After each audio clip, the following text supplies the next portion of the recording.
What's up, guys? Welcome back to the Glory UGA podcast, where today I've got some notes for you coming out of Georgia football's first scrimmage of the spring over the weekend. But before we get there, guys, if you haven't already, go ahead and subscribe to this channel right now. Like, comment, all that stuff's a huge help, guys, as we continue to try to grow this channel. And if you haven't checked out the Glory UGA podcast, what are you waiting on? Make sure to check out full episodes of our podcast wherever you get your podcast, Apple, Spotify, all that. We greatly appreciate each and every one of you checking out the video today, but we got a lot more content for you guys that we definitely think you will enjoy. So check that out. But all right, let's get to today's show. Got some notes for you.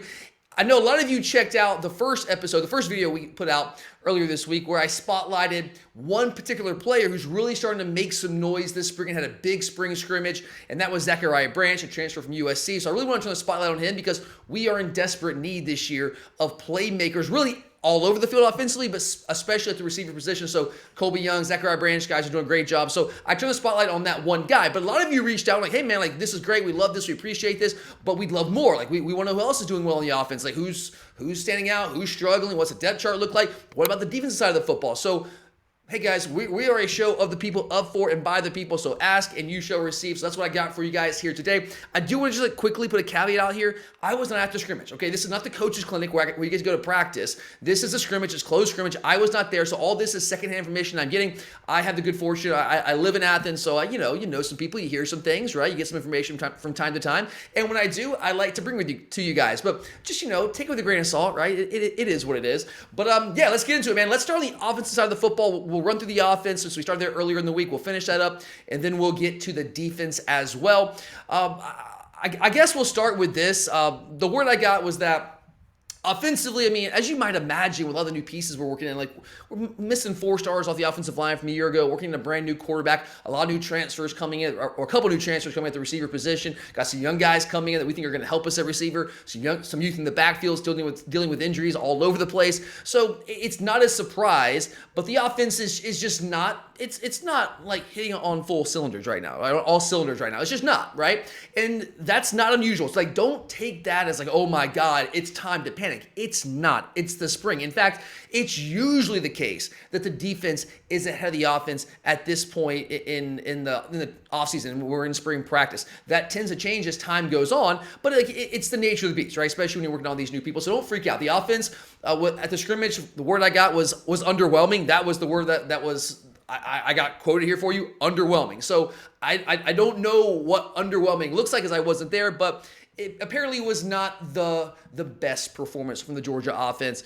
But in terms of who did shine, who did have a good scrimmage on the offense, what was the usual suspects that we've been hearing about all spring long, that I've been hearing whispers about, that I've been hearing people talk about really since week 1 of spring practice. We got, of course, Zachariah Branch, Colby Young. I don't want to spend too much time on those guys, so we did just do a full video on Zachariah Branch. About a week or two ago, we did a video and we were talking about how well Colby Young is doing right now. Those guys have been the dudes at receiver for a minute now during spring practice. Obviously you got a guy like Dylan Bell coming back at receiver, and he's going to factor in a receiver as well, but he's also doing some cross-training at running back. He's getting more reps at running back than he ever really has. He's also moving inside, playing some slot, which is where Zachariah Branch is getting the majority of his reps. So I'm curious to see how that works out. I mean, guys, Dylan Bell has played all over the place for us. He's played Z, he played X for the most part last year with all the legal situations we had with Colby Young and of course Rod Thomas. Now he's playing some slot receiver, playing some running back. So I hate to put like the Deebo Samuel comparison on him, because that's a South Carolina guy. We don't want to do that. But the versatility is kind of along those same lines, right? So I'm very curious to see how we use Dylan Bell. But in terms of receivers, it's been Colby Young, number 1, that I've been hearing all spring long. And at the coach's clinic, that guy was a rock star. Like, that dude was clearly the number 1 guy. Zachariah Branch was showing his explosiveness, but he continues to trend in a positive direction. Had a really good first spring scrimmage over the weekend as well. Gunnar Stockton, another usual suspect. I talked about this last week. Some of you didn't want to hear it because some of us, I know. It's just what happens with Georgia quarterbacks, Georgia offense coordinators. Like, these are polarizing figures, I guess, for whatever reason. People have their minds made up and they dig their heels in. It's like, no matter what you do, I'll never turn against you, or no matter what you do, I'll never get behind you. I'll never think you're that good. I'll just wait for the moment where you like falter, and then I'll pounce. So look, I know not everyone wants to hear that Gunnar Stockton is doing really well this spring, because some people have it in their mind that Ryan Puglisi is the better quarterback. And look, I do, as I've said many times, Puglisi, in my opinion, in my estimation, based on what I've seen, is more physically gifted, but he's not there right now. I mean, I can tell you that coming out of the coaches clinic. He's not there right now. He's got all the tools you want, but it's still a work in progress, guys. You have to understand with Puglisi, this is his first full spring. He was here as an early enrollee last spring, but he got hurt, and he was not taking reps. He was not really going through practice, and much the same to start fall camp as well. So, yeah, he's been in the system for a year, but this is his first time, like, in an offseason getting real reps, and he's doing some good things. Like, you'll see flashes. I mean, you see, like, the arm talent this guy has. You're like, whoa, okay, like, this guy's legit, but then he has those, like, freshman moments. You're like, what are you looking at, man? Like, what coverage are you seeing out there? And just almost throwing the ball to the defense at times. So, you know, he's coming along, he's improving, and you love his attitude, all those things. But right now, Gunnar Stockton's still the guy. I mean, right now, I guess that could change. I don't anticipate it changing. From what I've seen and what I'm hearing and what I heard coming out of the spring scrimmage, he had a really strong spring scrimmage and continues to have a really, really good spring thus far. I will say, Puglisi, I was told like his talent was like it was the coaches clinic a couple weeks ago. The talent was on full display over the weekend during the scrimmage, but you also had those moments like, WTF, man, like what is going on? And like, that's okay. That's okay because that guy is at that stage in his career. This is not a guy like Gunnar Stockton who's going into his 4th year on campus. If Gunnar was doing those things, I'd be panicking. But that's not the case. And that's why I kind of was panicking last year because when I was seeing practice last summer in fall camp, Gunnar was doing some of those things. The accuracy did not look great. And I came on here and I was like, man, I don't know, y'all. But I am very encouraged by what I continue to see from Gunnar. Every time I see the guy, he's getting better and better. I know a lot of you are concerned about the throwing motion. He's cleaned that up. He's clearly worked on a lot over the summer or over the course of the fall, of the offseason, the winter, not summer. And it's much more compact. It's quicker. He's in the ball of his hands. And I love to see that. Nate Frazier. Okay, so we talked about Bo Walker earlier in the spring. Like, it's one of the first videos we did come out of spring practice because like the first couple of days of spring practice, that was the name that I was hearing, man. Like, that was the buzzy name. So the full video on that, you can check that out. He still continues to have a really strong spring and put himself in position to earn like serious playing time, like real snaps in real meaningful situations for Georgia as a true freshman. If you guys aren't that familiar with this game, which I get it, I mean, I know this guy is a true freshman. He wasn't the most highly touted guy coming out of high school, but this guy's a smaller guy. He's like 5'8", 5'9", but he's a built 5'8", 5'9". He's like 210, 215 in that frame. So short, yes, but not small. He's shorter than DeAndre Swift, but there's some similarity there in terms of like Swift was only the guy that was short, but he was not small. Like, he was a pretty well-built short dude playing running back. And that's kind of the same, just to a greater degree, with Bo Walker. But he runs with a low center of gravity, runs with great power. The Maurice Jones-Drew comparisons are tough to escape. I compared him for Georgia fans to Elijah Holyfield, just trying to give you a Georgia comparison because that's the closest I can think of in terms of like a shorter guy, but a powerful frame that has great short area quickness, maybe not like elite home run speed, but good enough speed, but has that acceleration to get through a hole, runs with power, contact balance, all those things. That's what Bo Walker has. He has all those skills in spades, okay? The dude is awesome. He's going to play for us. The hype is real, guys. I mean, I saw the coaches clinic, and you continue to hear those things. He's taking full advantage of the opportunities he's getting with both Robinsons, Branson, and Roderick not practicing right now, coming back from injuries. So he continues to do great things. But let's also not forget about Nate Frazier, because I was told Nate Frazier had a big-time scrimmage over on Saturday. Now, the running game in general had fits and starts, but Nate Frazier has been looking good all spring, and he had, of all the running backs, he was the one I was told had the best day of everyone in that room. And also, beyond just like producing there, because again, the running game allegedly wasn't that strong. I know that we've made an emphasis, like we're working on that, but it's still a work in progress, especially when we have we'll get to the offensive line here in a minute. A lot of offensive linemen that we're going to count on this year are not practicing. So, you know, it's early. It's inconsistent right now, but we're trying to get there. But Nate Frazier, beyond what he's doing on the field, is just kind of really stepping into that leadership role. There's no coincidence that Kirby Smart trotted him out for an interview a couple weeks ago. That doesn't happen just anybody, guys. Like, he picks and chooses who he allows to go out there for interviews, and it's usually a really strong sign of who are the leaders in your locker room. And that's a strong sign for an offense that is losing a number of leaders from last year. You have a guy that's going to be one of your better players on offense, and when one of your better players is also one of your better leaders, you got something special there. So love to hear that about Nate Frazier. Continue to hear really good things about him on the field, doing what he's doing, running the football, but also off the field in terms of his leadership qualities. Just a strong guy to have in your locker room. Love to hear that. But the running game was apparently inconsistent at best during the scrimmage. And a lot of that goes back to the offensive line, because it very much remains a work in progress. And I know that we all, I don't know about, I don't want to speak for you guys, but I know that I still have nightmares about the offensive line last year. Some of those performances were just straight up woeful. I know I've talked about it before, but the Ole Miss performance, I still can't get over that. Like when I go back and rewatch it, I mean, it's hard for me to rewatch that game because it's just so abysmal, such an abysmal performance by the offensive line. Halftime, I didn't know what they were trying to do. And then, of course, you got Monroe Freeling, give the sack right before halftime in the Sugar Bowl, and that almost, I don't want to say that cost us the game, but it certainly played a significant role in costing us that game. I know he was injured, I know that, but the offensive line, we all know, had its issues last year. It was a problem for us. And clearly, that was one of the biggest things that we need to address. I felt more at tackle than on the interior. I feel pretty good about what we have on the interior because we do have some veterans coming back, some guys that have started some games for us. So I feel better about that. Tackle is where I was concerned. And the concerns are still somewhat there, because Monroe Freeling, who I would still right now project as our starting left tackle, he's out, coming back from a labrum surgery. And then you got Ernest Green playing right tackle. I will say this, some positive news about Ernest Green.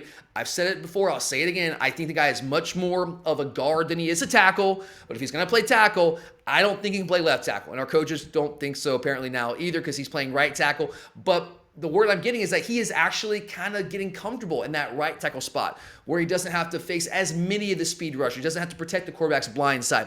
His footwork is not as much of an issue as it was at times at left tackle, and he's healthier too. So this guy's having a pretty strong spring, which is great to hear. I still need to see it with my own two eyes in an actual real football game because, I mean, it was a bad look for him last year, man. It was. Even as a freshman, I know he was a redshirt freshman in his first year as a starter. He was young and inexperienced and got better as the season went on, but there were some moments there in that season where I'm like, dude, I don't know. I know you were a top 50 guy coming out of high school, but I just don't know if you're a tackle. But it is encouraging at the least to hear that Ernest Green is really kind of fitting in well at right tackle. Hopefully that continues to be the case. But it's not just tackle. Daniel Calhoun is a guy coming out of Walton High School a couple years ago that we kind of penciling in to be the starter at right guard. And he's out with an injury right now, so it's Michael Ueni, who also was a part of that 2024 recruiting class, highly rated Georgia offensive line recruiting class in that 2024 class. He's the guy that's now getting a lot of those reps, the number one offense. And he's also doing some good things, but Calhoun, when he's healthy, he's the guy. So we're talking about the running game having some issues in this first spring scrimmage. Well, a big part of it is the injuries. The guys you're going to count on, no Monroe Freeling, no Daniel Calhoun. You got Ernest Green working in a new position, so you're not fully healthy there, and you're still trying to get some cohesiveness in that unit, figure out who your best five are. So it's, again, still a work in progress, but I do feel like we have the pieces, once everyone gets healthy, for that offensive line to be, I think, potentially better than it was last year, which I know is hard to believe when you think about guys like Tate Ratledge and Jared Wilson moving on. Jared Wilson will probably be the first center taken in the NFL draft. I know that's hard to believe, but I think that we're going to be better at tackle. We're probably not going to be as strong. In fact, I would say not as strong on the interior. But I think we'll be strong enough with a guy like Micah Morris, who has starting experience for Georgia. Drew Bobo has starting experience, been around for a long time. Not as physically gifted as Jared Wilson, but has been around. And I think we have more talent at tackle. Okay, Monroe Freeling, when he gets healthy, he'll be a year older. I think he'll be a year better equipped to really help us and be the guy I think he can be at left tackle with his athleticism, his footwork, his length, all those things. And Ernest Green at right tackle, maybe that's what he needs. Maybe the change of scenery would be good for him. And if not, we have other options. You got guys like Jazar Jackson, who apparently also had a really good scrimmage of the guys that's working at left tackle. I was told he was the one that had the better scrimmage. You've seen Bo Hughley working out there as well. I've heard some good things about Bo throughout the spring, but I didn't hear as much coming out of the scrimmage about him. It was Jazar, the former semi-pro basketball player, overtime elite guy. He was the one that I was hearing had a really strong scrimmage in terms of the guys playing left tackle for us. Tight end. I talked, I think maybe last week, a couple weeks ago. I do a lot of these videos. I do a lot of these episodes, so I forget when I say these things. But I had heard earlier in the spring that it was Elias. Let me get the name right. Okay? I keep saying Ellis because I've heard people pronounce it Ellis. Okay, forgive me. I'm sorry. I go with how I hear people pronounce it. But apparently I'm being told, and maybe this is wrong, I don't know, but I'm being told that it's Elias. Okay, we'll go with that. All right, until I find out that's not right. I'm waiting for them to have the pronunciation guide on the website, so they have the roster. They usually you click the button and it pronounces the name for you. Well, with the incoming freshmen, they don't have that yet, so I'm waiting on it, guys. But we'll go with Elias if that's what you're telling me. Elias Williams, the freakish athlete, right, coming out of Camden County High School. Tight end, receiver, I don't know what he is, but he's a guy that's going to help us in the red zone certainly this year. So I've been hearing some really positive things about him. He's still growing. The thing with him is he's just not ready to play in line for us. He's got to get stronger, and he didn't do much of that at the high school level. Like, he was playing primarily receiver for us. So that's a work in progress for him, and that'll take some time. But the guy that I'm hearing more about right now, and the guy that I heard had a really strong scrimmage among the freshmen, especially at tight end, was Ethan Barbour. And you guys know, if you've been listening to the show for a while, you know I love Ethan Barbour, Milton High School. This guy's just a football player. And you hear me say that a lot. Like, I think that's I think people overlook that. I think we get caught up sometimes in the measurables, like what's your 40, what's your vertical, like all those kind of things. But sometimes, like, a dude just knows how to make plays. And I think Ethan Barbour, don't get me wrong, he's a really good athlete. Is he going to measure, like, off the charts, like Brock Bowers level type stuff? Probably not. But he's got plenty of speed. The dude knows how to get open. He has great hands. He's really good with the ball in his hands after the catch. The guy just makes plays. He is just a playmaker. And so I felt coming into the spring that of the two tight ends, the two high-profile tight ends we got in this 2025 class, I thought Ethan Barbour would probably be the one that would earn more, like, real playing time and, like, on standard down situations, like being able to be an every down option for us at tight end than Elias Williams, because Barbour is just more equipped right now to play inline for us. Still not an elite blocker, but a guy that is more equipped to do that right now than Elias Williams is. And while he doesn't have the physical stature of Elias, he is a guy that just knows how to make plays, right? So I think we'll use Elias in the red zone. I feel confident about that. We're using him a lot in the red zone situationally throughout the spring. But Barbour is a guy that came up. His name came up in my conversations with people coming out of this first spring scrimmage. So I want to put that out there because I told you guys I'm high on him. And it was, and I didn't ask about him. It wasn't me saying, "Hey, how's Ethan Barbour doing?" That name just, because what I try to do, guys, is just like say, "Hey, like, who's playing well?" Like, just keep it open-ended, right? Because what I found over time is, like, if I throw a name out there, like, "Hey, how's Ethan Barbour doing?" Rarely do you hear people say, "Oh, he sucks." Like, you usually don't hear that. It's like, "Oh yeah, hey, he's doing well," and they kind of build him up. So I kind of stay away from that, and I just say, "All right, like, who stood out? Like, who's playing well right now?" And Ethan Barbour is a guy who came up more than one time. So I was very, very encouraged to hear that as well. So there's some offensive notes for you guys. Let's flip things over to the defensive side of the football. Now, there's two names that continue to come up more than any other names on the defense for me all spring long. This is the people I'm talking to, okay? I don't know who else other people are talking to. I don't know, but the people I'm talking to here in Athens, what I'm hearing is Chris Cole, number one, Chris Cole, who was the guy that was at or near the top of my list of my top 10 players to watch coming this spring. So that doesn't really surprise me, but it's great to hear. It's nice to get some confirmation that this guy is turning into what I think he can be for us this year. But it's also his running mate at inside linebacker. His, linebacker mate, position mate that was also a part of the 2024 recruiting class, Justin Williams, who, let's not forget, was the number one linebacker in the country in 2024. And those dudes are just making plays. Like, they are making coaches take notice. Everyone who's there to see them is taking notice of those guys. It's hard not to, because they are just different. Chris Cole is long. He's athletic. He is fast. He can rush the passer. He's got versatility. It's hard, if you're watching Georgia defense right now, it's hard to not notice him, okay? And Justin Williams is like shot out of a cannon. The thing with Justin Williams, he's thinner, right? See, he's having a little bit of trouble gaining weight, but those guys continue to impress, and they apparently had a really strong scrimmage. That checks out. The reason I bring that to you guys here first on the defense is because that checks out with what I've heard about those guys all spring long to this point. That's not coming out of left field like, "Oh, Justin Williams, oh, Chris Cole." It's like, oh no, that seems to be what I'm hearing consistently all throughout the spring. So that's awesome, guys, because we know this is probably going to be C.J. Allen and Raylan Wilson, who, by the way, also Raylan Wilson, I told, had a really strong scrimmage, and that's great to hear, because that guy, I think, has incredible physical tools, and if he starts to capitalize on those more and just plays more freely, because I think at times Raylan just hasn't been playing freely. He's thinking too much out there his first couple years, but the physical tools are off the chart, and if he starts to kind of step into his own there and just get more comfortable in the system and knowing what to do and just playing free, playing fast, that guy could be an all-SEC, potentially all-American caliber guy himself. So you got the top two guys, at least to open the season. But when you have Chris Cole and Justin Williams behind them, baby, let's go. Watch out. I mean, think about the injuries we had, guys. Like, Smile Munden missed a ton of time last year. I hope to God no one gets hurt, but it's Georgia football, man. Like, the last 2 years, we've been decimated by injuries. Like, you've seen it, I've seen it, no excuses, but it is what it is. So if we have an injury at one of those linebacker positions, which is a very physical position, it's very possible you can have an injury there. To have guys like Chris Cole and Justin Williams to back them up, let's freaking go. You're not going to miss much of a beat there. And they're going to be in the rotation. They're going to play. I feel very confident in that. And the thing with those two guys is also it's not just talent. Those dudes go about it the right way.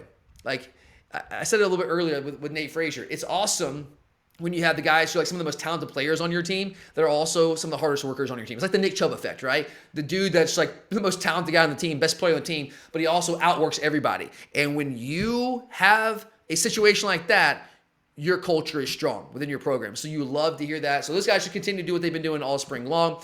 Might do a video kind of doing a deep dive into those guys later this week. So check back for that. Probably get that done for you guys. But again, Raylan Wilson also had a strong scrimmage as well. Moving on here, let's go defensive line. So Xavier McLeod is another guy that I spotlighted coming to spring practice as one of my top 10 players to watch because I really liked what I saw from him last season. Certainly as the year progressed, he opened the season. He was one of the many defensive linemen that were injured for us, but he didn't play a ton as the season went on. But when he did play, I noticed him. Even going back to GA last year, the guy was brand new to campus, to our team, and I know it was with the second team defensive line, so you're going against the second team offensive line, but the dude was making plays then. And then you see him when he gets healthy out there at times last year. I'm like, I think this guy is like legit. And that it seems that's happening right now. This guy is another name that just continues to come up consistently all spring long. He's another name that came up with a scrimmage guy that's playing really well for us right now and really taking advantage of the fact that he's getting a lot of reps at the 3 tech because Christian Miller is not practicing right now. Another guy come back from an offseason injury, offseason surgery.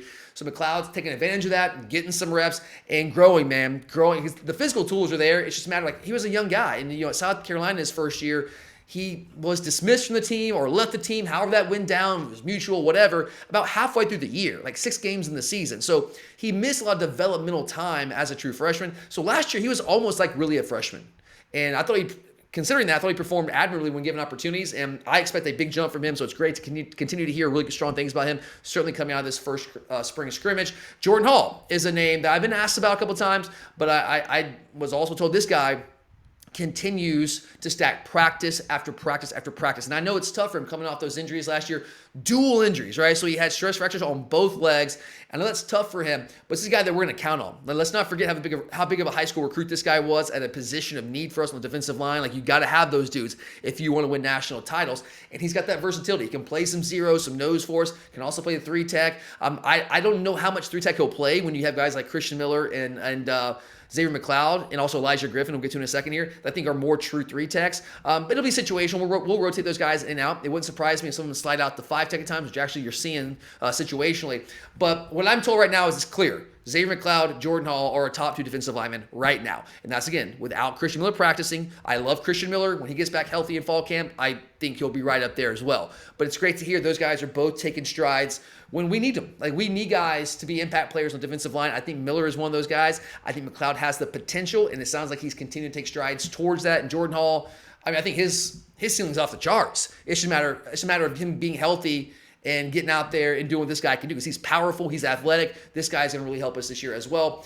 And then, of course, the all-everything true freshman, number 1 defensive lineman in the country. I talked about him during the first week. He was a name that I was hearing like right away is like, yeah, he's a freshman, head spinning a little bit, still learning, but the physical ability is apparent, and he continues to have a strong spring practice and is putting himself in position to play serious minutes for Georgia, or serious downs, it's not basketball, to play serious downs for Georgia in 2025. Now, I know one position that a lot of people are concerned about, and rightfully so, because we are like razor thin, paper thin at that position right now, at least until we hit the transfer portal in the spring window, and that's the edge jack linebacker position, right?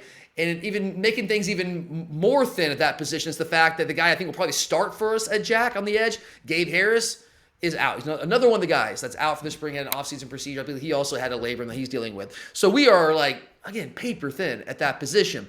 But there was a name that we started to hear more and more about during fall camp last year. And when I was at practice at fall camp last year, I like to look at the young guys. It's hard, guys. It's hard. When you're watching a Kirby Smart practice, by the way, it's hard to watch everyone. It's impossible, in fact. You cannot watch everything at one time because we're doing way too much. We're two spotting. The offensive line's doing this over here, defensive line's doing that over there, corners do this over there. Like, even when we're doing team stuff, like, you're two spotting that, and it's it's hard, man. It's almost impossible to watch everything all at once. So there's things that you miss. But I tried to watch as much as I could the freshman because I want to see like who's able to help us. And Quintavious Johnson, I had been hearing about him coming into that practice I was able to see, and he looked like you could see the athleticism, but he was still young, growing, and we were kind of stacked that position last year, so he didn't play.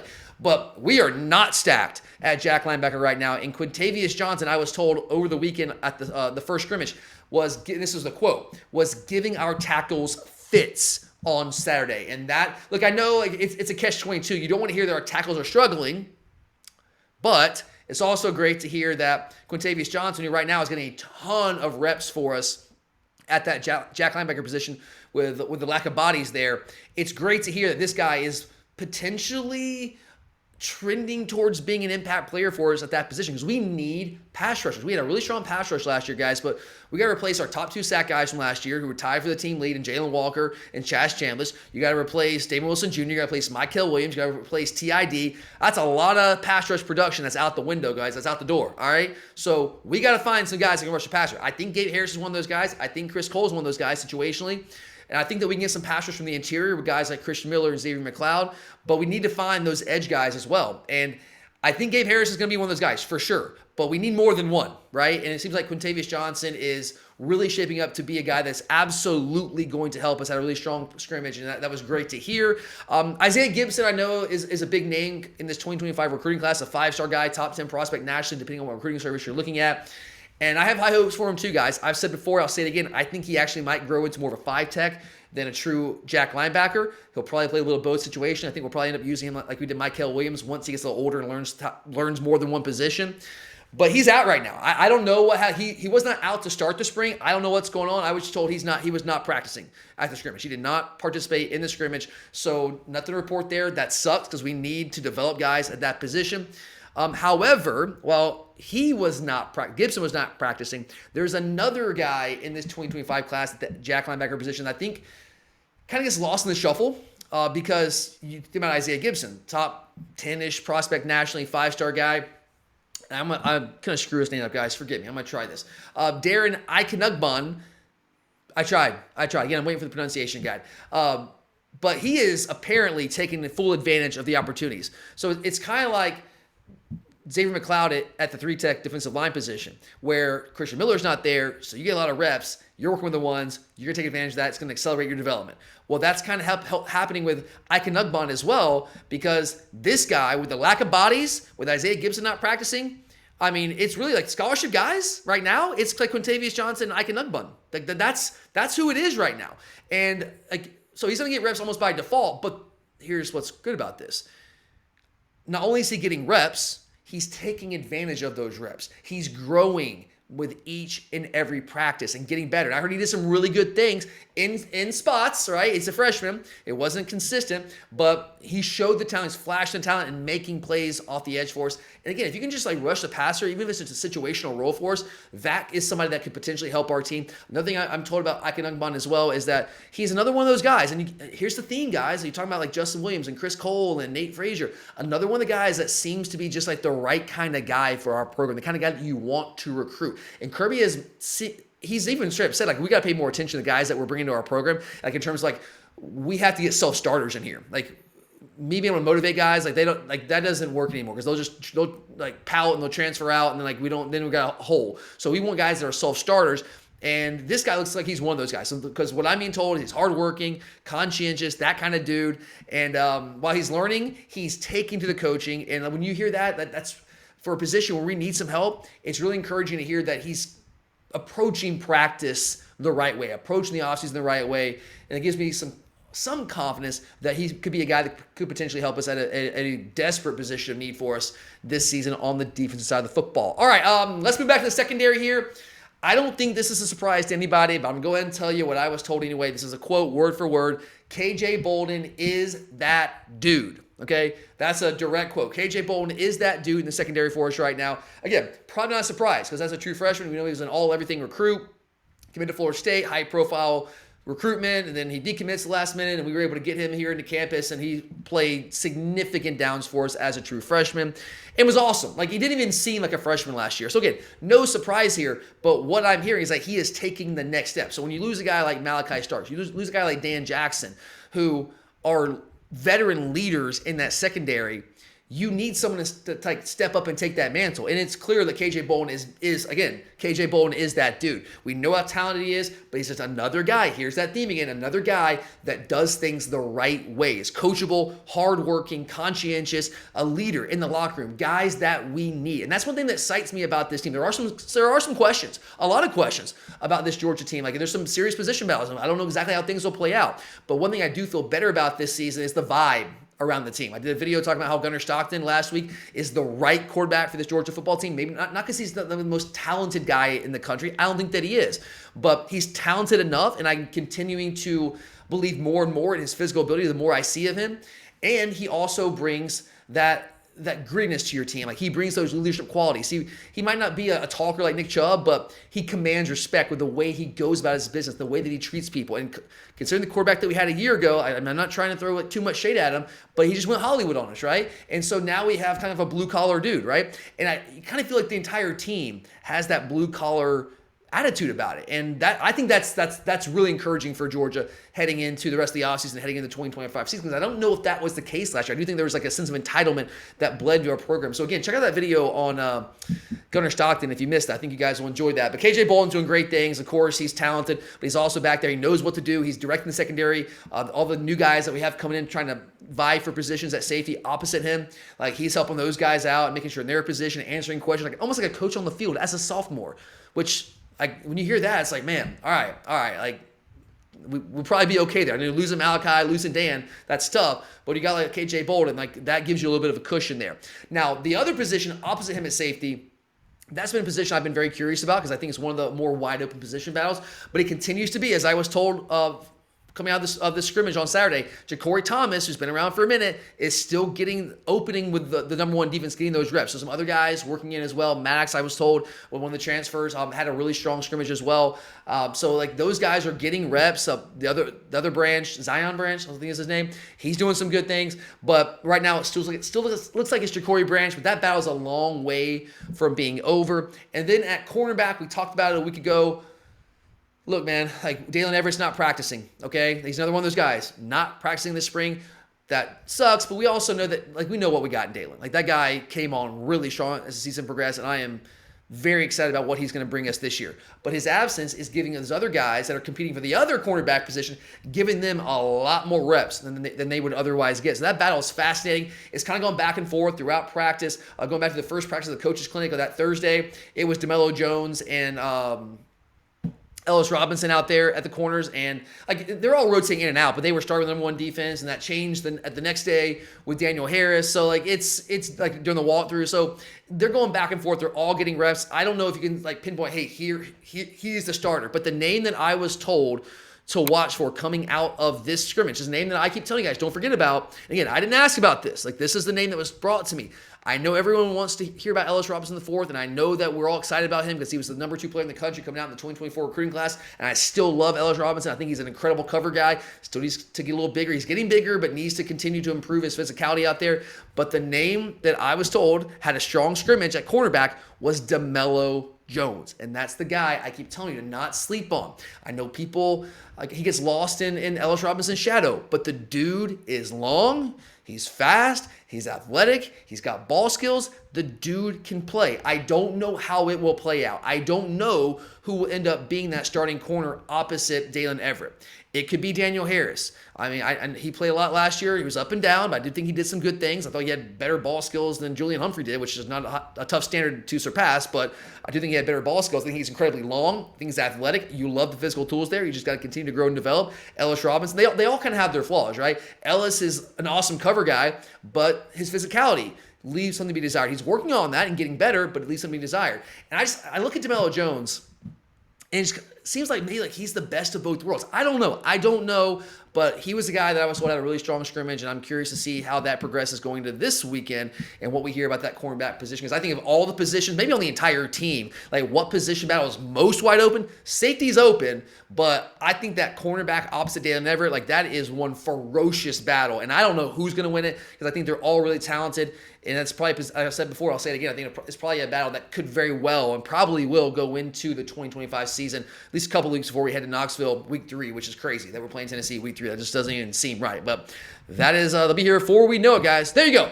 There are some notes coming out of the first scrimmage of the spring. Again, as I always say with these things, take it with a grain of salt. I take it with a grain of salt because I'm not seeing those things with my own 2 eyes, but I do hear some things. You guys ask about it, so I want to just at least tell you what I'm hearing.